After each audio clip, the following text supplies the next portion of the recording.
Kami ang Team Malaking Misyon! I think ang pinaka-importante ay first time atang makikita umiiyak yung mga GMA Integrated News Boys. So, I think yun ang tunay na balita.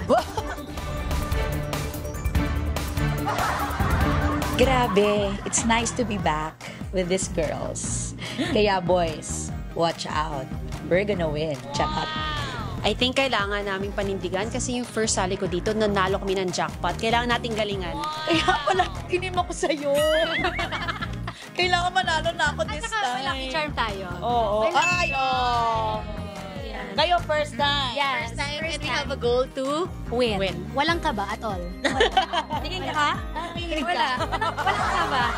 Kilig ka? Oo. Hindi rin kinakabahan. Pawis ka. Beef, pawis. Napakmanilang yan sa amin. Abangan kami dito lang sa Family Feud!